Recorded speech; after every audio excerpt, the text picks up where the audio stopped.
नमस्कार, मैं योगेश राणा। एक वीडियो बड़ी तेजी से वायरल हुआ।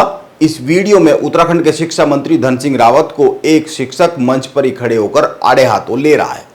सोशल मीडिया पर कई लोग इस टीचर की बड़ी तारीफ कर रहे हैं। इनका नाम ललित मोहन सती बताया जा रहा है। आज के अखबार में एक खबर छपी है, शिक्षा मंत्री से अभद्रता करने वाले शिक्षक को नोटिस जारी कर दिया गया है। पहले ये जानते हैं पूरा मामला क्या है, इसको समझते हैं। इसके बाद यह समझते हैं आखिर उत्तराखंड में स्कूली शिक्षा का पूरी तरीके से भट्टा क्यों बैठ गया है, बेड़ा गर्क क्यों हो गया है।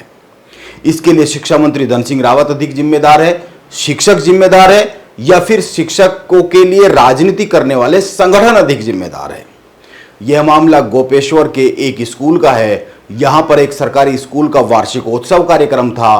कार्यक्रम चल ही रहा था, एक शिक्षक मंच पर आते हैं और शिक्षा मंत्री धन सिंह रावत को आड़े हाथों ले लेते हैं। यह वीडियो सोशल मीडिया पर वायरल है। आप पिछले 2 दिन में इस वीडियो को अनेक बार देख चुके होंगे। आप एक बार और देख लीजिए, क्योंकि इस वीडियो के बाद जो बात हम कहेंगे वो कोई नई बात तो नहीं होगी, यह सही बात है, लेकिन चिंता पैदा करने वाली बात जरूर होगी। और चिंता पैदा करने वाली बात जो होती है वो बार बार कही जानी चाहिए। यह ठीक है, अधिकतर माता पिता अपने बच्चों को प्राइवेट स्कूलों में पढ़ाते हैं। सरकारी स्कूलों में अब कम ही लोग अपने बच्चों को पढ़ाते हैं, लेकिन सरकार स्कूली शिक्षा पर बड़ा बजट खर्च करती है और शिक्षकों को इतना पैसा देती है जितना पैसा प्राइवेट स्कूलों में टीचर्स को शायद मिलता नहीं है। इसीलिए यह सवाल तो बन ही जाता है, कम वेतन पाकर प्राइवेट स्कूलों में पढ़ाई अच्छी होती है तो अधिक वेतन पाकर सरकारी स्कूलों में पढ़ाई बेहतर क्यों नहीं होती, बच्चे तक पढ़ने क्यों नहीं आ पाते। 2016 से तड़प रहे हैं प्रमोशन के लिए। ठीक है, 2300 कुछ प्रमोशन होने हैं। ठीक है, पूरे उत्तराखंड के विद्यालय प्रधानाचार्य विहीन है। कब भरेंगे आप उन पदों को? मेरा नाम ललित मोहन सिंह है।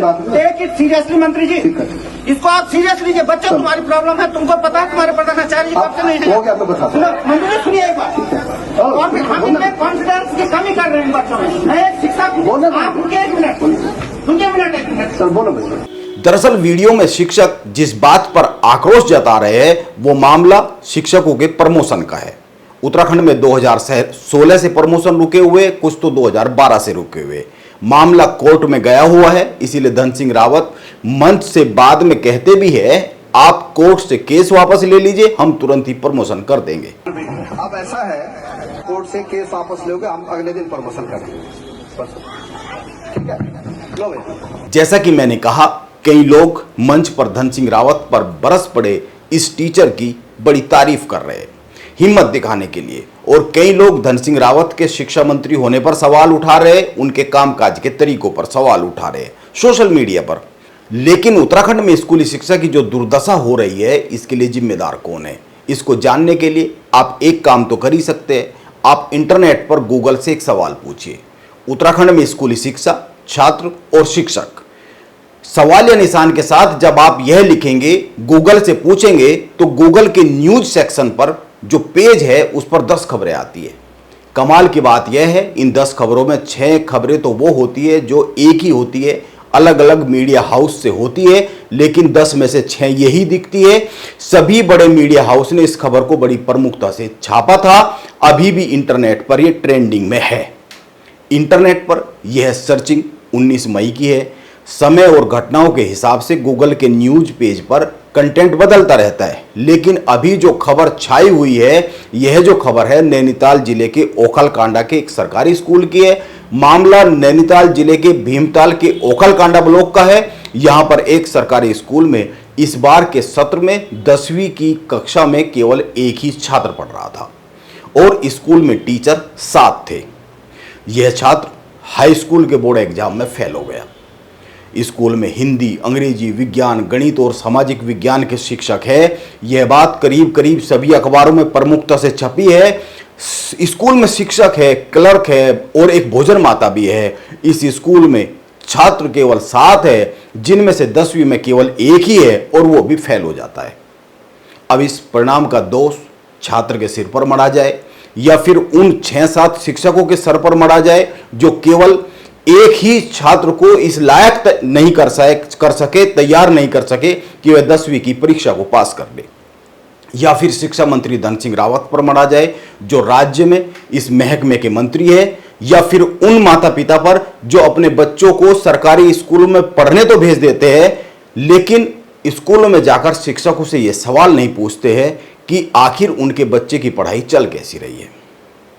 गूगल सर्चिंग से यह जो 10 खबरें पहले पेज पर न्यूज सेक्शन में गूगल के आती है, ये खबरें उत्तराखंड में पूरी स्कूली शिक्षा की पोल खोलने के लिए पर्याप्त है। इन 10 खबरों में एक खबर और है। यह बताती है उत्तराखंड के 1149 प्राथमिक स्कूलों में एक भी शिक्षक नहीं है।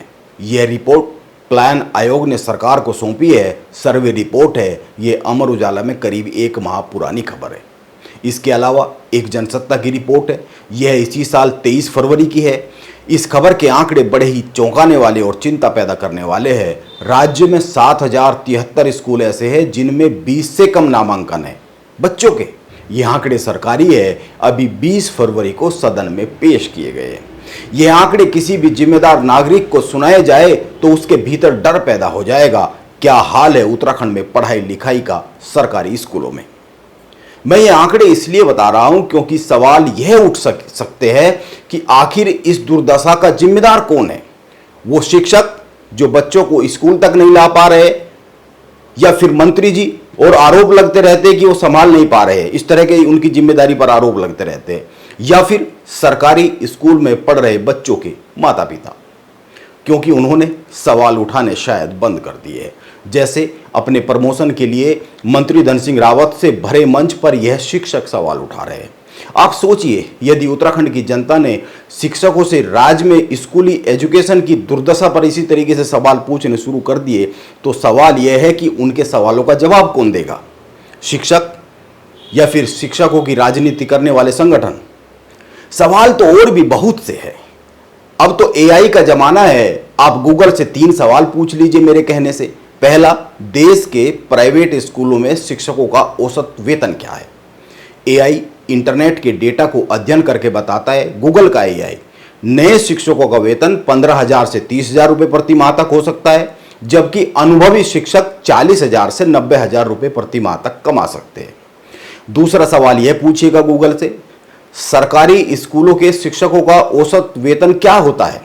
गूगल का एआई सिस्टम इंटरनेट पर मौजूद डेटा पर रिसर्च कर बताता है, वहां से जो आंकड़े लेकर आता है वो आंकड़े बताते हैं कि सरकारी स्कूलों में शिक्षकों का वेतन उनके पद, अनुभव और राज्य के अनुसार होता है। अलग अलग राज्यों में भिन्न भिन्न होता है।